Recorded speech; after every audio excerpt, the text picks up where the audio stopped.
En ce premier dimanche de Carême à Nessé, j'aime vous partager un message d'une bonne amie qui m'a dit avec un sourire « Jésus va au désert et toi tu vas au Luxembourg ». Dans un premier temps, j'ai ri de bon cœur et dans un deuxième temps, je me suis senti tout drôle, un peu décontenancé, un peu piqué en fait. Si je ne suis pas ici au Luxembourg pour suivre Jésus qui va au désert ou ailleurs, alors c'est vrai qu'en tant que chrétien et prêtre, je perds mon temps totalement. Oui, je suis à côté de la plaque. Je perds ma vie.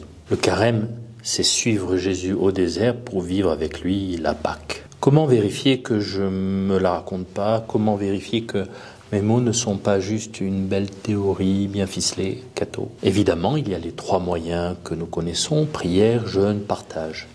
Suivre Jésus qui prie, suivre Jésus qui jeûne, suivre Jésus qui donne ce qu'il a. Est-ce que c'est possible au Luxembourg? Je pense que oui, car Jésus est au Luxembourg comme il est en France, en Belgique, en Ukraine et dans tous les pays. Avec sa grâce, je peux vivre un saint carême, ça c'est certain.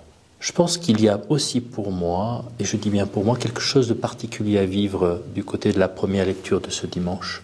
J'ai le désir de faire miennes ces paroles de Moïse que nous recevons dans cette première lecture. Je lis « Mon père était un araméen nomade qui descendit en Égypte. Il y vécut en immigré avec son petit clan. C'est là qu'il est devenu une grande nation, puissante et nombreuse. Les Égyptiens nous ont maltraités, réduits à la pauvreté.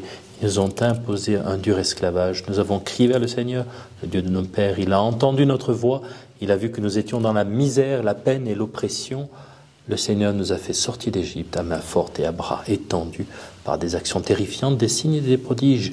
Il nous a conduits dans ce lieu et nous a donné un pays ruisselant de lait et de miel. Et maintenant voici que j'apporte les prémices des fruits du sol que tu m'as donnés, Seigneur. Alors, je ne sais pas si le Luxembourg est un pays ruisselant de lait et de miel.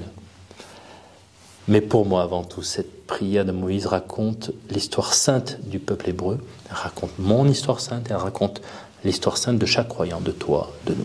L'histoire sainte, c'est une histoire de libération d'abord, toujours en cours, une libération actualisée régulièrement avec la grâce de Dieu. Et aussi, cette prière dit une alliance où Dieu est fidèle. Il entend mes cris, nos cris.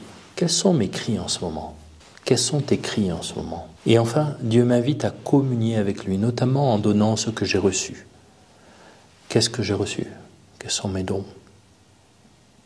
Je te souhaite un saint carême, quel que soit le lieu où tu vis, sur un bateau dans les îles, à Bruxelles, à Paris, en Corrèze, à Marseille, à Lourdes, à Kiev, à Moscou, même à Differdange et au Luxembourg. Et aussi, si tu le désires, j'aimerais que tu me dises comment tu accueilles les lectures de ce dimanche. Si tu le souhaites, tu peux partager sous la vidéo ou par mail ta réflexion sur les lectures de ce jour ou un verset qui t'a nourri, interpellé. À dimanche prochain, sois béni. Le roi de mon cœur soit la montagne qui m'élève, la source qui m'abreuve. Oh, il est